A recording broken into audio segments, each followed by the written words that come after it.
53장에서 55장, 유월절과 성만찬, 그리고 의료 선교 사업에 대한 내용을 다루고 있습니다.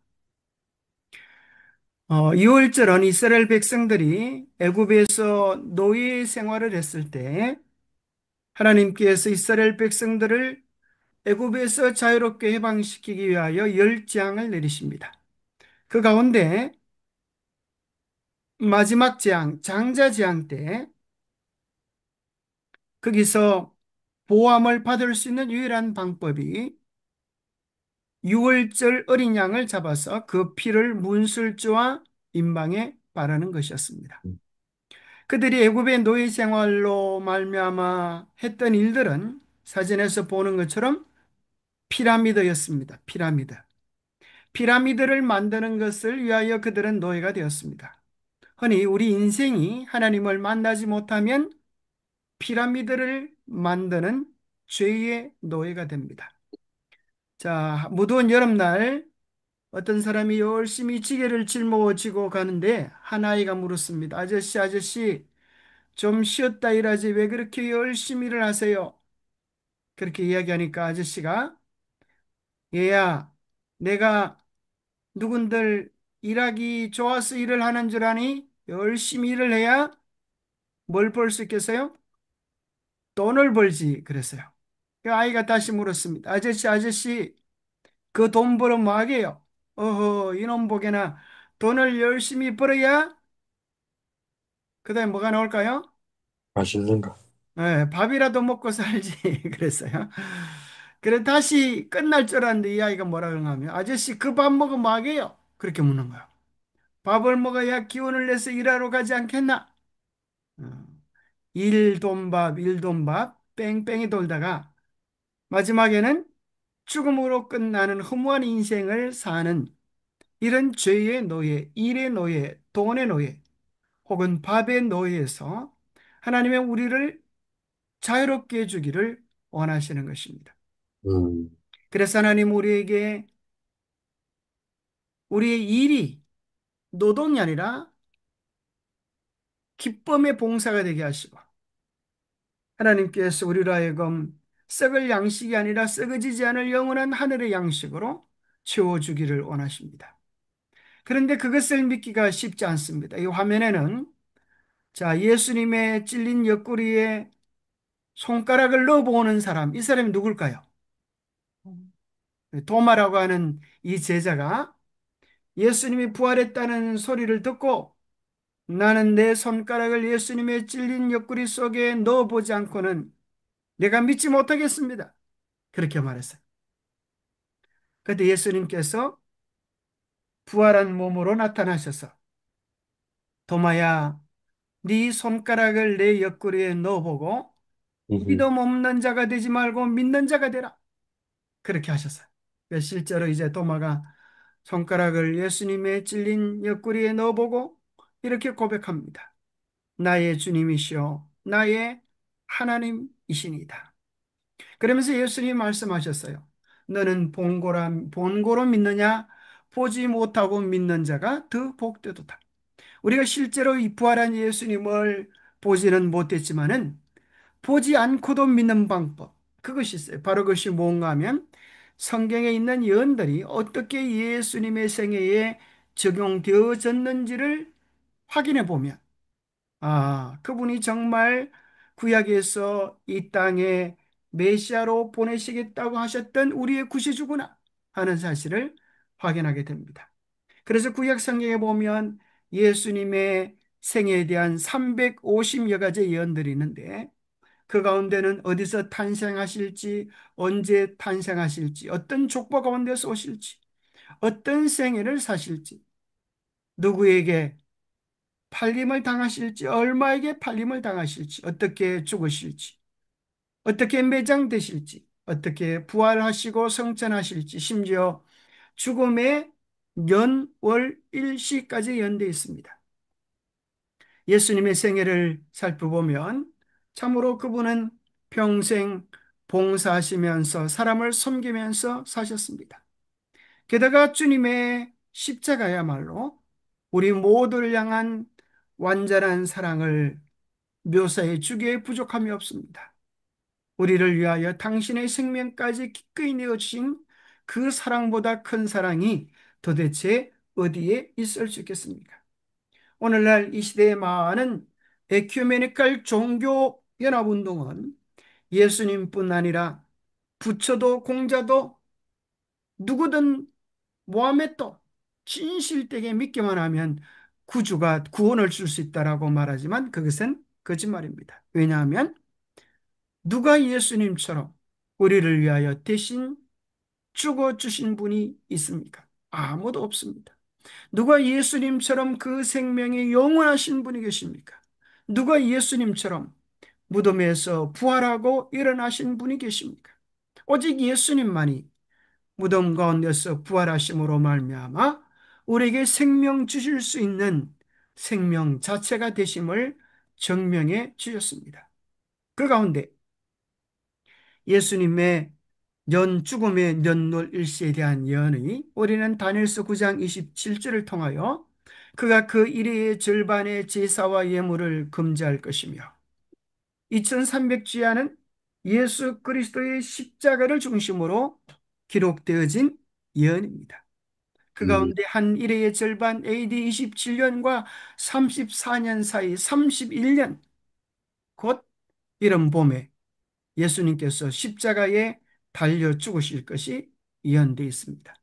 뿐만 아니라 6월절이 최초로 언급되어져 있는 출애굽기 12장 7절에 보면 예수님께서 어떤 모습으로 죽으실지가 그림처럼 선명하게 그려져 있습니다.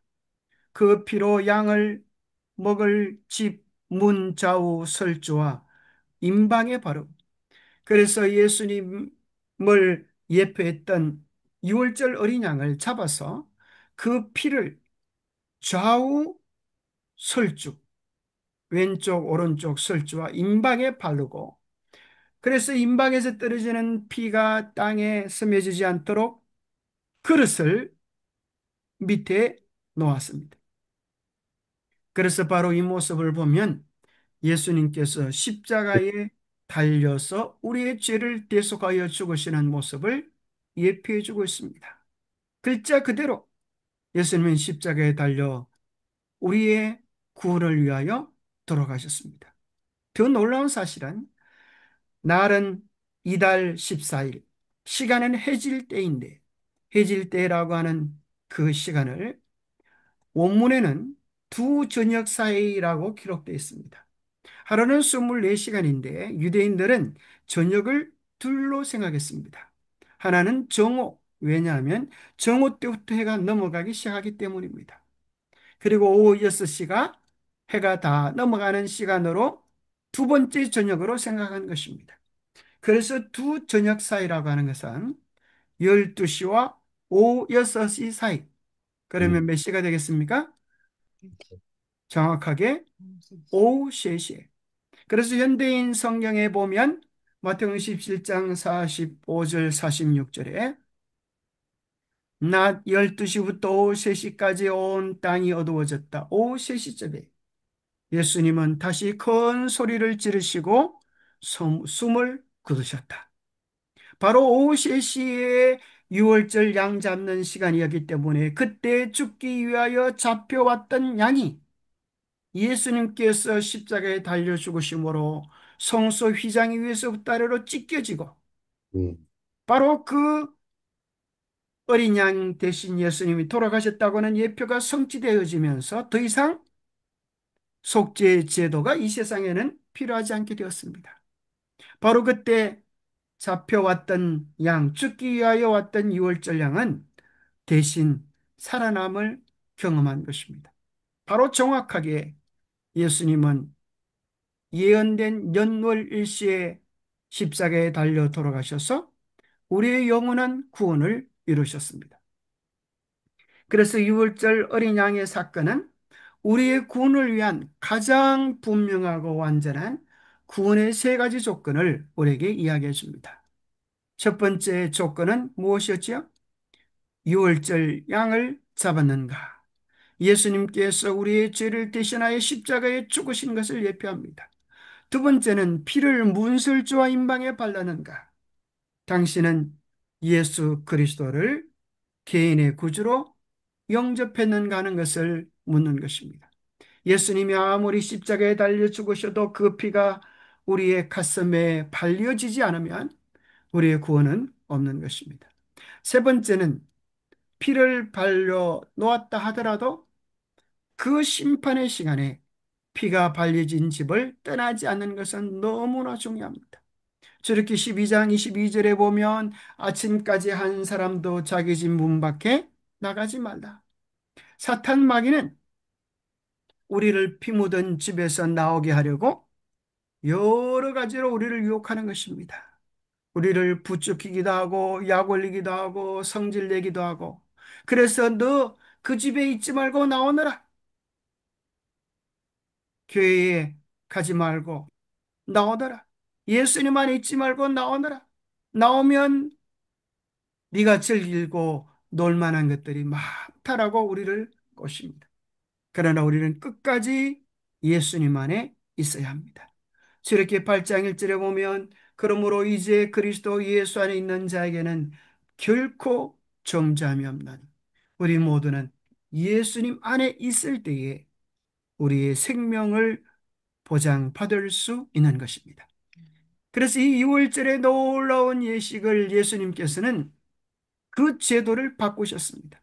당신이 6월절 어린 양이 되셔서 십자가에 달려 죽으시기 때문에 이제는 더 이상 양의 피가 필요하지 않았습니다. 왜냐하면 그 양의 피 대신에 당신의 영원한 피가 발려졌기 때문입니다. 대신 예수님이 이렇게 말씀하셨습니다. 그러면 어린 양의 피를 바르는 것이 아니라 어떻게 하는가? 내 살을 먹고 내 피를 마시는 자는 영생을 가졌고 마지막 날에 내가 그를 다시 살리리니.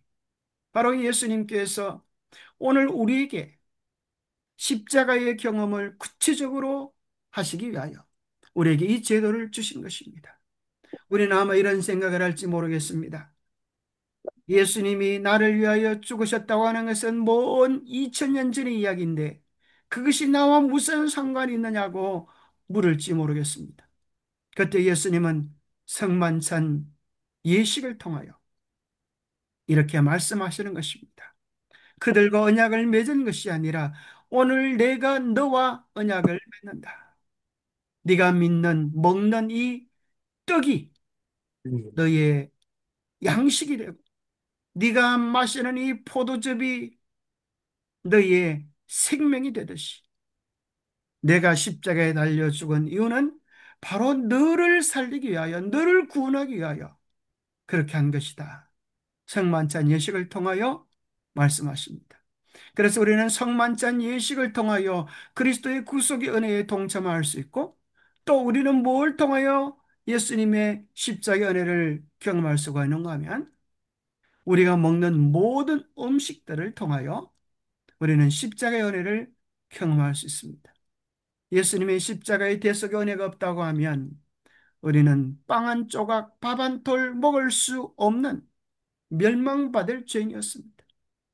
그래서 정언은 말하기를 우리가 먹는 모든 음식 속에는 그리스도의 십자가가 아로새겨져 있다 그래서요. 그래서 우리는 빵 하나, 밥 한 숟갈, 음식 하나 먹을 때마다 예수님, 나를 살려주셔서 내가 주님 때문에 먹고 살 수 있게 되었습니다. 내가 이 땅에서는 세상의 양식을 먹지만 하늘에서 영생의 열매를 먹을 그날까지 하나님 나를 지키시고 보호해 주십시오. 이렇게 말할 수 있습니다. 뿐만 아니라 우리는 이 땅에서 하나님의 말씀을 통하여 그분의 살을 먹을 수 있습니다. 시대의 소망 660페이지 읽어주세요. 그분의 말씀을 받아들이고 그분이 명하신 일을 행함으로 우리는 이 생명을 받아들인다. 이렇게 하여 우리는 그리스도와 하나가 된다. 자, 우리가 그리스도의 살을 어떻게 먹는가? 말씀을 받아들이는 것입니다. 말씀을 받아들이고 두 번째는 그 말씀이 명하는 일을 행함으로 우리는 이 생명을 받아들일 수 있습니다. 그러한 경험을 통하여 우리는 그리스도와 하나가 되었습니다. 그것이 떡을 먹는다는 의미고 또 잔을 마신다고 하는 것은 마태복음 26장 28절에 이렇게 말씀하십니다. 이것은 제 사함을 얻게 하려고 많은 사람을 위하여 흘리는 바 나의 피 곧 언약의 피니라. 이 포도즙은 우리에게 뭘 이야기하는가 하면 제사함을 얻게 하기 위하여 바로 나를 위하여 흘리신 그리스도의 보혈을 이야기합니다. 그리스도의 그 붉은 보혈이 나의 죄를 씻는 언약의 피라고 하는 것입니다. 이 세상에 아무도 죄 없이 천국에 이를 사람은 없습니다. 우리는 모두는 다 죄인인 것입니다. 우리 모두는 다 그리스도의 보혈의 보증이 필요한 것입니다. 그래서 우리는 그리스도의 성만찬에 동참하면서 바로 그리스도의 피가 나의 죄를 위한 언약의 피가 되심을 확정케 하십니다. 예수님 말씀하십니다. 네가 죄가 있느냐? 그래서 죽을 수밖에 없는 죄인이냐? 오늘 나를 먹고 마셔라. 나의 피가 너의 죄를 사하였다. 너의 모든 죄는 용서받고 이제는 죄를 짓지 아니한 사람처럼 하나님 앞에 여기지게 될 것이다. 이 놀라운 그리스도의 은혜와 구속의 공로를 우리가 끝까지 붙잡을 수 있게 되기를 바랍니다. 그런데 떡과 포도즙에는 두 가지 규칙이 있습니다. 자, 성만찬에 쓰여질 떡은 아무 떡이나 되어지지 않습니다. 반드시 누룩이 없는 떡을 사용해야만 했습니다. 그래서 그것을 무교병이다 말합니다. 없을 무자, 누룩교자, 떡병자. 왜 누룩이 없는 떡을 사용해야만 했을까요? 우리 김번지 자매님 한번 설명해 보세요. 누룩은 부풀리는 성질을 가지고 있는데 거기에서 누룩은 죄를 상징하고 있기 때문에 누룩이 없는 떡을 만들었습니다. 예, 누룩은 성경에서 죄를 상징했습니다. 죄는 교만과 부풀리는 이런 특성, 허영, 사치, 자기 잘난 체 이런 것들을 상징합니다. 그래서 누룩 없는 떡은 죄 없으신 그리스도의 생애를 상징하기에 적절했습니다. 만약 예수님이 죄를 지은 죄인이었다고 하면 우리의 구주가 되실 만한 자격을 갖추지 못하는 것입니다. 마찬가지로 포도즙에 누룩이 들어가면 어떻게 될까요? 발효되어져서 포도주가 되는 것입니다. 그래서 성만찬 때에 쓰여지는 것은 포도주가 아니라 포도즙이어야 합니다. 이것은 역시 그리스도의 보혈은 우리의 죄를 씻기는 죄 없으신 그리스도의 보혈의 공로를 의지하기에 의미하기에 적절하기 때문입니다. 자, 출애굽 후의 생활은 어떠했을까요? 자, 여기 보면은 출애굽기는 총 40장으로 이루어져 있습니다. 출애굽기에 나오는 핵심적인 세 단어는 구원과 십계명과 성소입니다. 언약과 성소 이렇게 말할 수도 있겠습니다. 출애굽기 1장부터 18장까지는 애굽에서 구원받아 시내산까지 오는 여정입니다. 그 모든 것은 하나님의 사랑이 그들을 위하여 이룬 구원을 묘사합니다. 그때부터는 이제 더 이상 진행이 되어지지 않고 그곳에서 시내산에서 무엇을 배우는가? 결론이 두 가지입니다. 십계명과 성소입니다. 십계명은 하나님의 거룩한 성품을 상징하고 성소는 우리가 죄에서 어떻게 구원받고 하나님과 교제하며 예배하는가를 다루고 있습니다. 바로 이것이 성경 전체에서 가장 중요한 핵심된 단어입니다. 구원받은 자들은 하나님의 계명을 그들의 삶에 순종하고 성소를 통하여 교회를 통하여 주님과 교제하며 예배하는 것을 이야기합니다. 흔히 성경을 언약의 책이라고 말합니다. 그 언약의 중심에 우리는 성소가 있음을 발견합니다. 그 성소 안에는 지성소가 있고 지성소 안에는 십계명이 있습니다. 그 십계명의 중심에는 사랑이 있는 것입니다. 언약은 곧 사랑의 언약입니다. 하나님이 우리를 사랑하셔서 당신의 모든 것을 주셨던 것처럼 이제 우리도 우리의 마음을 묶어서 오로지 주님을 향하고 주님께 드릴 때 이 언약은 바르게 성취되어져서 주님 우리를 영원한 사랑의 나라로 인도해 주실 것입니다. 자, 그런 배경 속에서 1번 문제를 한번 풀어보겠습니다. 유월절은 애굽의 속박에서 이스라엘이 구원받은 기념으로 세워진 것이었다. 상만찬 예식은 그리스도의 죽음의 결과로 이루어진 큰 구원을 기념하기 위하여 주신 바 되었다. 예, 유월절 통하여 이스라엘 백성들이 애굽에서 구원받았던 것처럼 성만찬은 이제 그리스도인들이 죽음의 운명에서 죄의 운명에서 구원받은 큰 구원을 기념하기 위하여 우리에게 주신 놀라운 예식이 되었습니다. 속박에서의 구원이군. 자, 유월절과 상만절에 대한 정언의 말씀을 읽어주세요. 유월절은 애굽의 속박에서 이스라엘이 구원받은 기념으로 세워진 것이었다. 해마다 자손들이 이 의식의 뜻을 물을 때마다 그 역사를 되풀이해서 말해주도록 하나님께서 지시하셨다. 이렇게 함으로 경이로운 구원은 모든 사람의 마음에 새롭게 간직될 것이었다. 성만찬 예식은 그리스도의 죽음의 결과로 이루어진 큰 구원을 기념하기 위하여 주신 바 되었다. 그리스도께서 능력과 영광으로 재림하실 때까지 이 의식은 기념되어야 한다.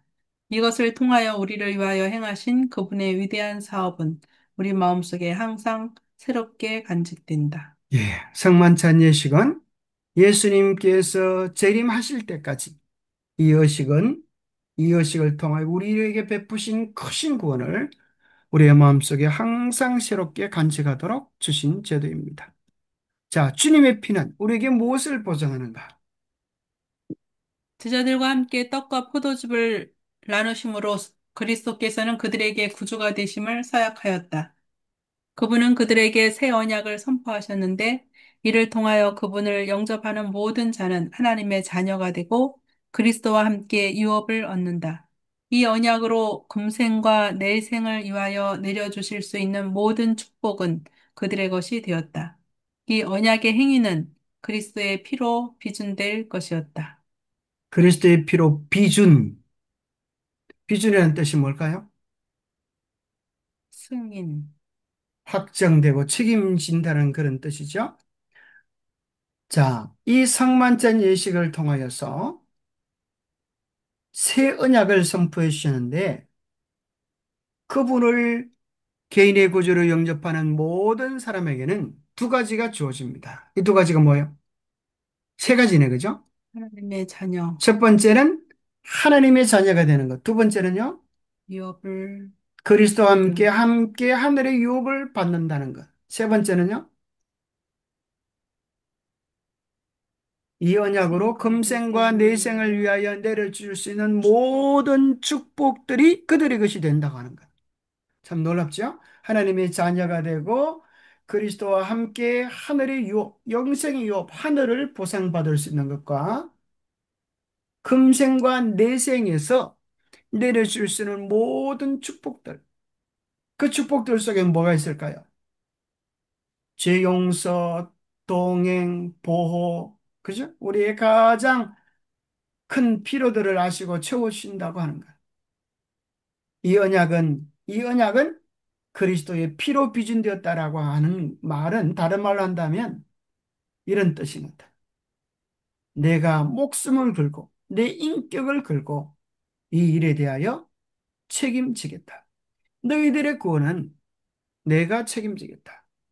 그러면서 예수님께서 말씀하시기를 하늘에서 너희와 함께 포도즙을 마시기 전까지 내가 다시는 나무의 포도나무에서 난 것을 먹지 않겠다 주님께서 약속하셨어요. 이게 무슨 말이에요? 주님 포도나무 열매를 싫어한다는 거요? 그렇지 않고, 그죠? 우리를 향한 기다림. 내가 너무 그것을 좋아하지만은 너희들이 하늘에서 나와 함께 먹는 그것을 너무 고대하기 때문에 내가 너희들이 와서 함께 먹는 그날까지는 먹을 수 없다. 그런 주님의 사랑의 고백입니다. 또 그 고백 속에 저는 이런 생각을 좀 해봅니다. 삼국지에 보면 관우라고 하는 장군이 적의 장군과 싸우게 될 때에 네가 싸움에서 이길 수 있겠느냐? 사람들이 이제 불신의 말을 할 때에 자기를 위하여 차를 한 잔 달라 그러면 차를. 그리고 말하기를 내가 이 차가 식기 전에 적장의 목을 베어 오겠다. 그런 이야기가 있습니다. 그리고 정말 관우는 적진으로 달려가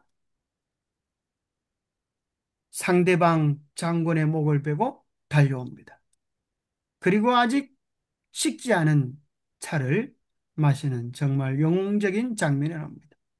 왜 그 얘기를 하는가 하면 예수님께서 구원은 내가 너희들을 위하여 이루어 주겠다 하시는 주님의 열심이 우리의 구원을 이룰 것입니다. 이 땅에 아무도 자신의 믿음이 좋아서 자신의 행위가 잘나서 구원 얻을 사람은 아무도 없습니다. 전적으로 주님을 의지할 때에 주님께서 우리를 위하여 싸워주시고 우리를 위하여 이루어 주실 것입니다. 그것이 성만찬 포도즙의 의미입니다. 그럴 뿐 아니라 예수님은 성만찬 예식을 할 때에 먼저 세종 예식을 통하여 우리의 마음이 준비되기를 원하셨습니다.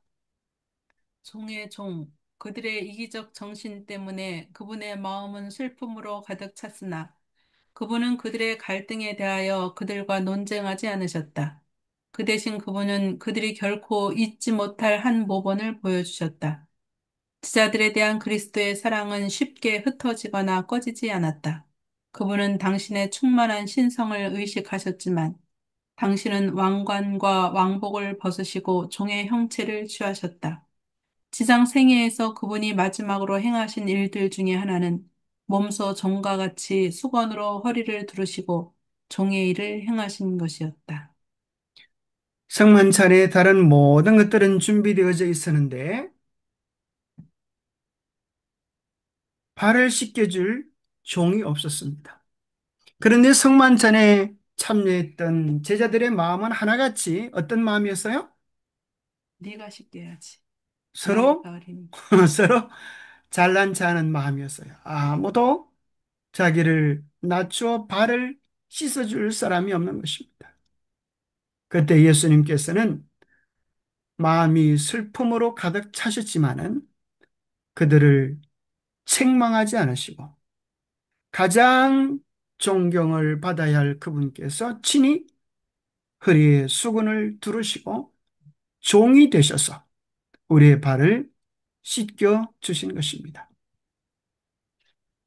인간에게는 그의 형제들보다 자신을 더욱 높이 평가하고 자아를 위해 일하며 가장 높은 자리를 구하는 성벽이 있어서 이것들은 때때로 악한 억측들과 정신적 괴로움의 결과를 초래한다. 성만찬 예식에 앞서 행하는 의식은 이 오해들을 제거하고 인간에서 이기심을 쫓아내며 자고의 버팀에서 내려와 그의 형제를 섬기도록 겸손한 마음으로 이끄는 의식이다. 예, 이 세종 예식은 우리를 교만에서 겸손으로 내려오게 하는 예식입니다. 성반찬 예식 때 쓰여지는 무교병은 무엇을 가지고 만들었을까요? 아마도 밀로 만들었을 것입니다. 밀이 빵이 되기 위하여는 어떤 과정을 겪어야 합니까? 목이 잘려지고 껍질이 벗겨지고 거기서 끝나는 것이 아니라 완전히 빠수어져야 합니다. 자기의 형체가 없을 정도로 가루가 되어져야 그것이 삶겨지고 구워지고 해서 우리를 위한 생명의 양식이 될 수가 있습니다. 하나님은 우리로 하여금 당신의 나라의 백성이 되도록 하기 위하여 우리의 마음을, 우리의 높아지려고 하는 성벽들을 깨트리고 부수고 빻는 시간들을 허락해 주실 때가 있습니다. 그때 우리는 생각해야 합니다. 아, 하나님께서 나를 하늘나라 백성으로 준비시키고 계시는구나. 그 아픈 경험이지만 그 시간들을 통하여 우리는 하늘 벽돌로 다듬어지는 것입니다. 그래서 실제로 예루살렘 성전을 쌓을 때는 여러분 생각해 보십시오. 공사 현장처럼 시끄러운 장소가 어디 있겠습니까? 그런데 예루살렘 성전을 쌓을 때 그 장소에서는 망치 소리 하나 나지 아니했다고 하는 것입니다. 왜냐하면 제 규격에 맞도록 제 위치에 맞도록 다 다듬어져 왔기 때문입니다. 하나님께서 우리의 성품을 다듬으시고 계시는 그 엄숙한 자리가 성만찬 예식전에 있는 세종 예식이 우리의 삶의 경험들 속에서 때로 깎이고 갈리우고 부수어지는 아픔을 경험하는 시간입니다. 그 모든 시간들을 통하여 하나님은 우리를 당신의 백성들로 빚으신다고 하는 사실을 기억하면 좋겠습니다. 자, 2번입니다.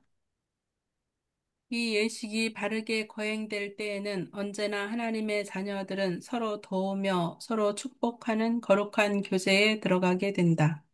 그들은 저희 생애를 모아적 봉사 사업에 바칠 것을 맹세한다. 예, 예수님이 우리를 위한 구원의 떡이 되었다.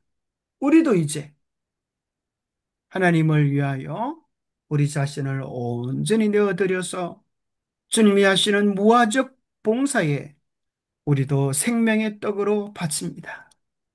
우리도 주님처럼 생명의 양식이 되기 원합니다 하는 거룩한 맹세를 하는 시간입니다. 이게 맹세라 그랬죠? 저희 생애를 무화적 봉사 사업에 바칠 것을 맹세한다. 무아라고 하는 것은 뭐예요? 자아가 없는 거죠. 자기 생각이 없는 거죠. 완전히 깨트려지는 거죠. 한 번은 우리 딸이 아빠 송편을 만들었어요. 이거 한번 먹어보세요. 그러면서 송편을 주는 거예요.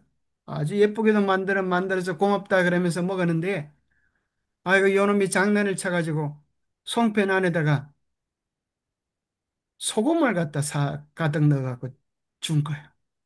그래가지고 아주 먹고 짜와가지고 힘들어하니까 아주 요놈이 재밌다고 깔깔거리며 웃어요. 깨어지지 않는 소금, 녹아지지 않는 소금은 음식의 참맛을 내는 것이 아니라 음식을 오히려 먹지 못하게 그렇게 만드는 것입니다.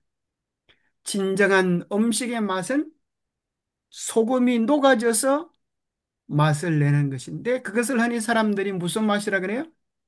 소금이 잘 녹아져서 음식의 맛을 내면 감칠맛이 난다 그러죠. 정말 감칠맛이 나도록 우리가 온전히 자아가 깨뜨려지고 주님을 높이 들 때는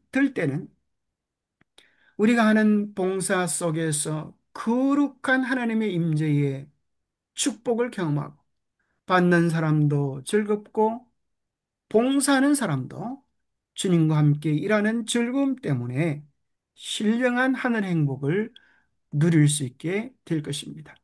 뿐만 아니라 성만찬 예식은 우리에게 예수님의 재림을 가르쳐 줍니다. 성만찬 예식은 그리스도의 재림을 가리킨다. 이것은 제자들의 마음 가운데 이 소망을 생생하게 간직하도록 하기 위하여 계획된 것이다. 그들이 그리스도의 죽으심을 기념하기 위하여 다 같이 모일 때는 언제나 어떻게 예수께서 잔을 가지사 살해하시고 저희에게 주시며 가라사대 너희가 다 이것을 마시라. 이것은 죄사함을 얻게 하려고 많은 사람을 위하여 흘리는 바 나의 피 곧 언약의 피니라. 환난 가운데서도 그들은 주께서 다시 오시리라는 희망으로 위안을 받았다. 너희가 이 떡을 먹으며 이 잔을 마실 때마다 주의 죽으심을 오실 때까지 전하는 것이니라. 예, 성만찬 예식은 예수님의 다시 오심을 약속해 주는, 그래서 성만찬 속에는 과거의 사건에 대한 기념과 미래의 사건에 대한 예표를 오늘 현재적으로 경험하는 것입니다. 그래서 우리는 성만찬 예식의 장소를 통하여서 우리는 미래에 일어날 무엇을 바라볼 수 있는가? 예수님과 더불어서 포도즙 잔을 나눌 그날을 생각할 수 있는 것입니다. 예수님과 더불어서 생명나무의 열매를 따먹을 그 행복스러운 장면을 생각할 수 있는 것입니다. 예수님과 더불어서 끝이 보이지 않는 언테이블 위에 우리 모든 구원받은 성도들이, 구원받은 식구들이 함께 영원한 사랑의 축배를 들 그날을 우리에게 바라보게 하는 것입니다. 이 얼마나 놀랍고 감동적인 예식입니까? 그 사건 속에 과거와 미래를 하나님께서 함축하셔서 우리에게 먹고 마시게 하는 영적 축제인 것입니다. 뿐만 아니라 성만찬 속에는 놀라운 또 다른 기별이 여기 담겨 있습니다.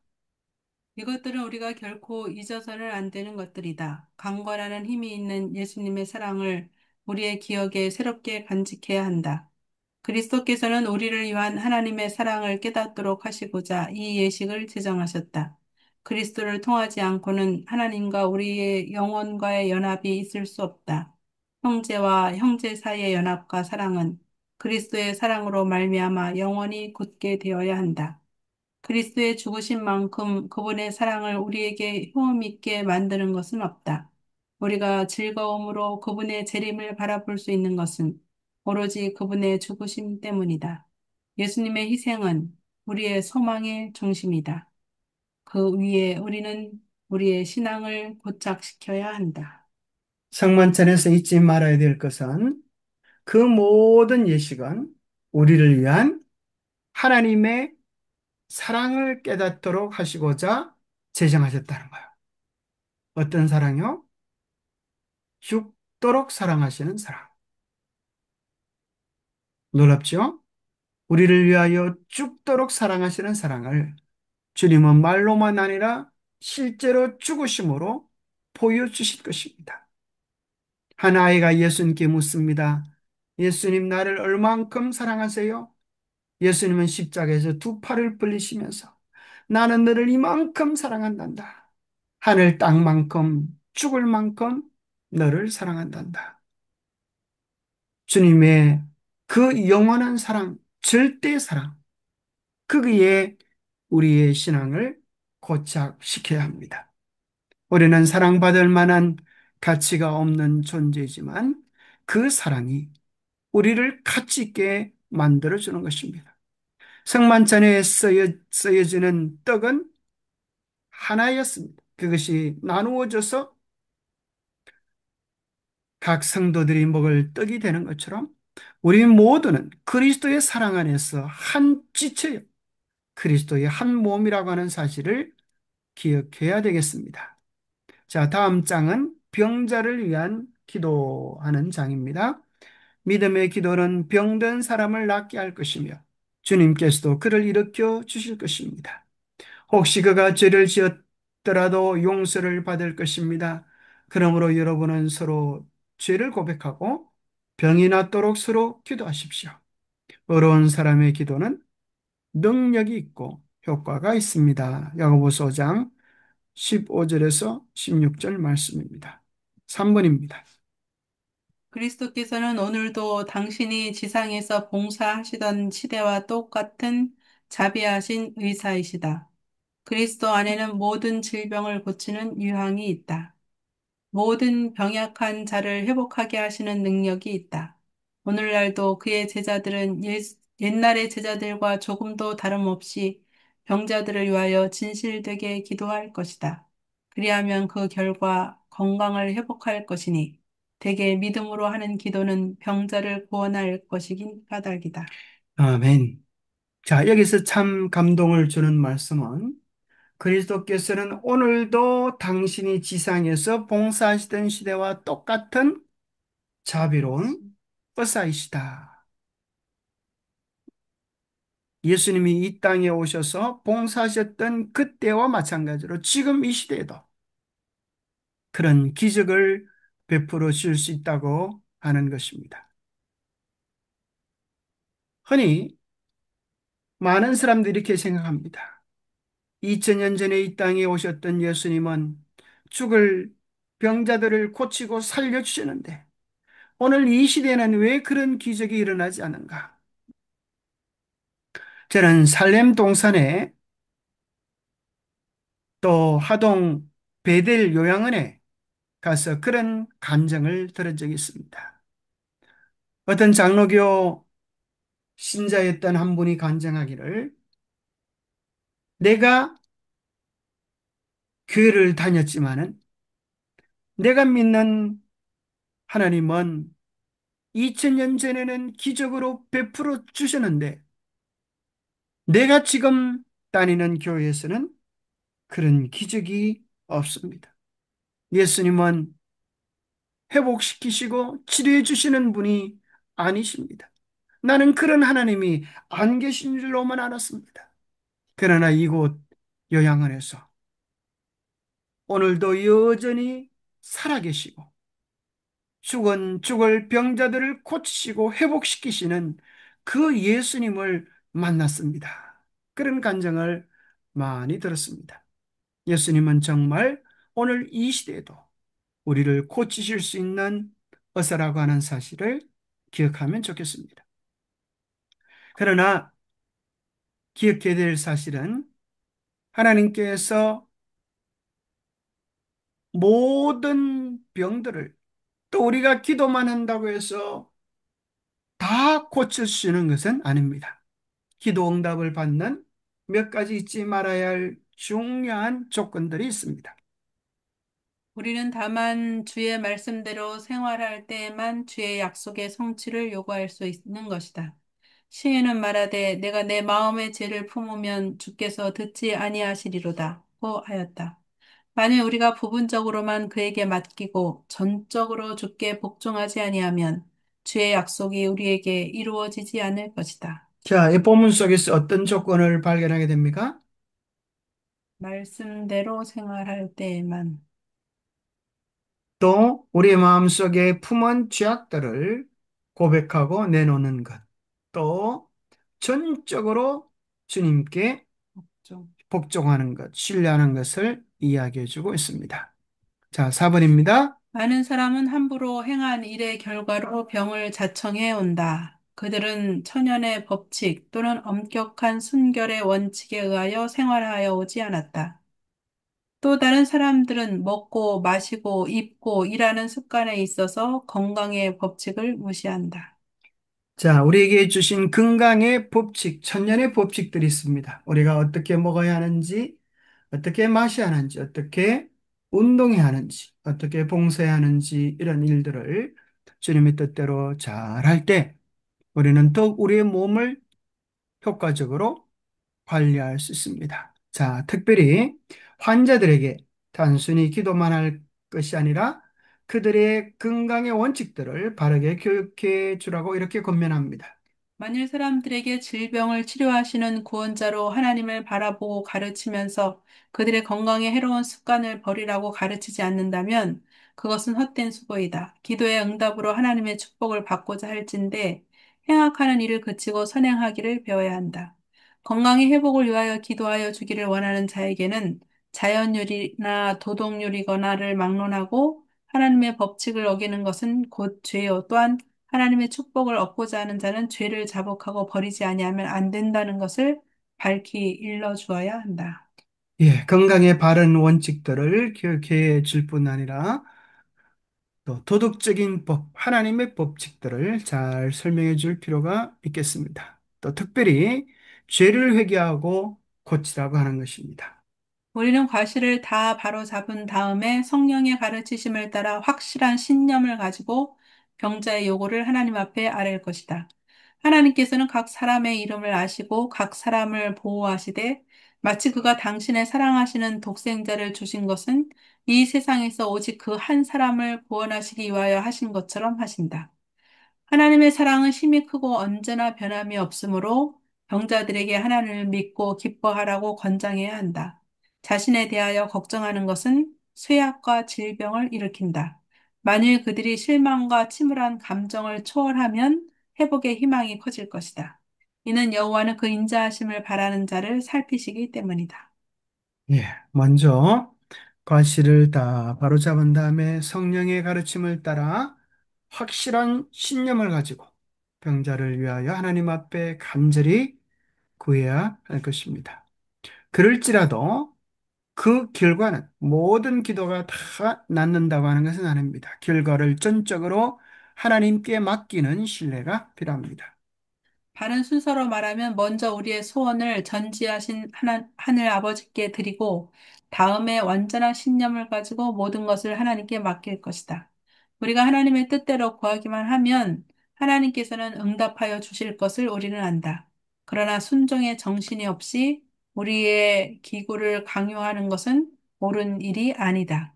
우리의 기도는 명령의 형식을 취하지 말고 중재하는 형식을 취하여야 할 것이다. 예, 예수님마저도 십자가 앞에서 기도하실 때 내 뜻대로 마시고 아버지의 뜻대로 해달라고 했던 것처럼 궁극적으로 모든 주권은 내 뜻이 아니라 하나님의 뜻대로 그렇게 이루어 주시기를 요청할 수 있습니다. 5분입니다. 우리는 모두 우리의 기도가 곧 그대로 응답되기를 원한다. 그러나 하나님께서는 매우 지혜로우셔서 우리의 기도를 들으시고 우리의 소원을 받아야 할 꼭 적당한 때에 꼭 적당한 방법으로 응답하신다. 자, 기도의 응답은 흔히 yes 하시면서 이루어 주시는 것, no, 안 된다 라고 하시는 것도 있을까요? 네. 마치 자식이 아버지에게 부모님께 뭔가를 요구할 때 안 된다라고 하는 것도 있죠. 마치 어린아이가 칼을 달라고 하면 아버지는 안 된다 그럴 것입니다. 자, 또 세 번째 응답이 있다면 그게 뭘까요? 스테이. Yes, no, stay. 잠시 기다려라. 때로는 하나님께서 우리에게 기도의 응답의 때를 우리가 원하는 때가 아닌 더 좋은 때, 더 좋은 방법으로 응답해 주실 수 있음을 기억해야 합니다. 그런데 우리는 때로 내가 원하는 때에 원하는 방법으로 기도 응답해 주시지 않으시면 우리는 하나님께서 내 기도를 듣지 않았다라고 생각하기 쉽습니다. 그러나 기도는 결코 도깨비 방망이 아니라 우리보다 더 지혜로우시고 능력이 많으신 하나님에 대한 전적인 신뢰라고 하는 사실을 기억할 필요가 있겠습니다. 자, 6번입니다. 기도로서 나음을 받기를 구하는 자들도 그들의 할 수 있는 한도 안에서 의학의 치료를 이용하기를 등한히 하지 말 것이다. 하나님께서는 생명 법칙에 관한 지식을 얻는 힘을 우리에게 주셨다. 예, 우리가 예, 의학의 치료를 등한히 하지도 말 것이고 약들만을 전적으로 의존하지도 말아야 할 것입니다.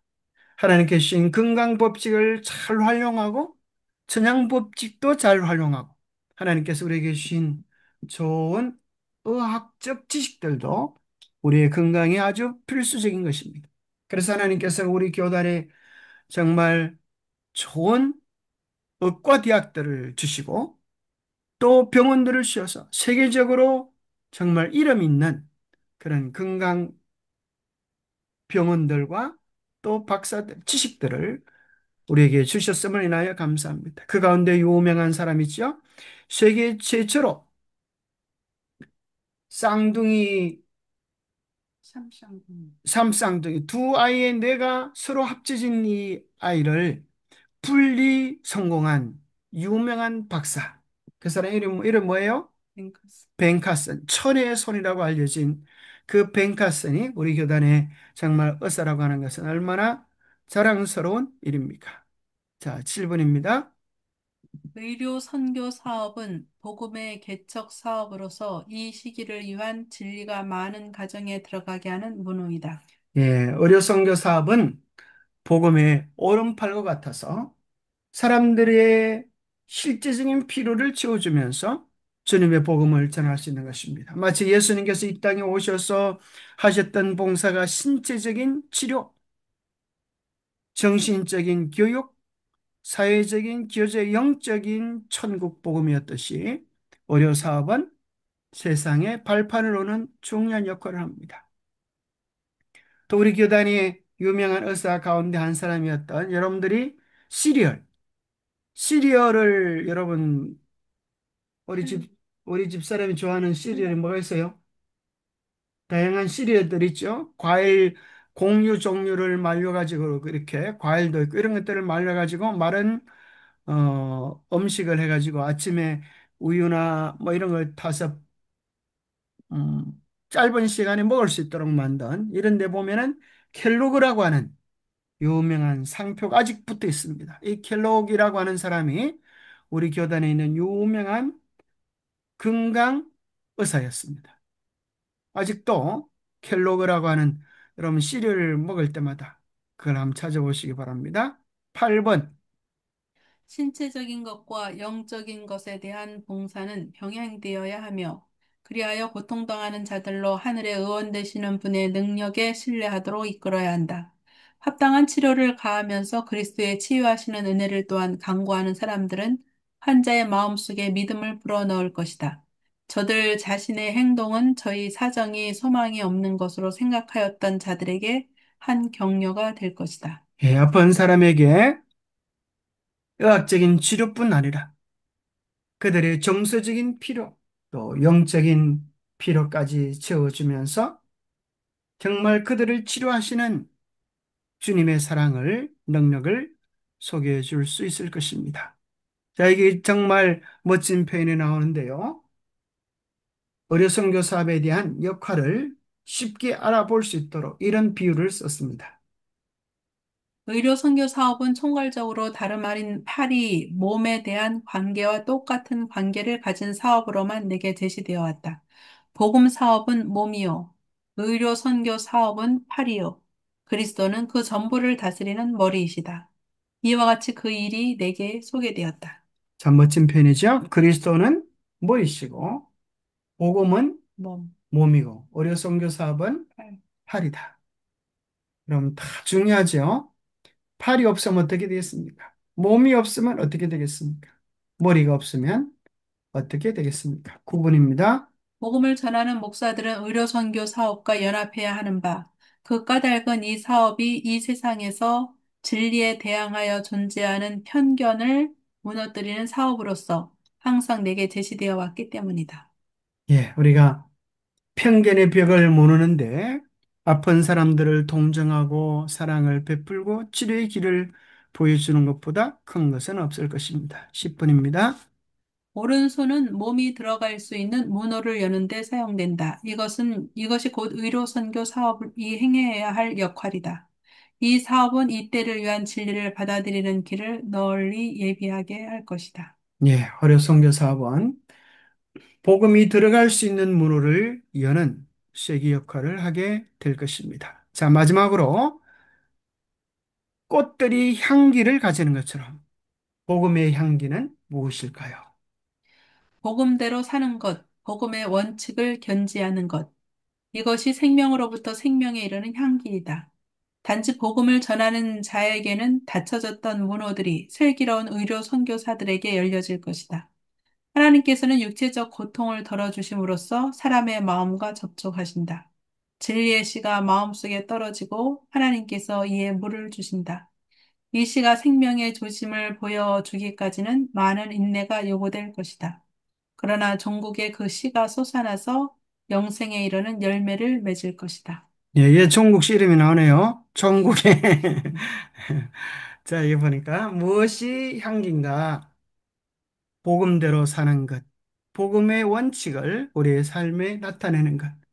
이것은 생명으로부터 생명에 이르는 향기가 되어서 사람들의 마음속에 그리스도를 알고 싶어 하는 마음이 생기게 할 것입니다. 우리는 다양한 모습으로 이 세상에서 그리스도를 소개하는 사람입니다. 그 가마들이 언젠가는 싹이 돋고 자랐어. 종국에는 생명이 이르는 열매를 맺을 때까지 우리의 수고와 사랑이 멈추지 않게 되기를 간절히 바랍니다. 기도하겠습니다.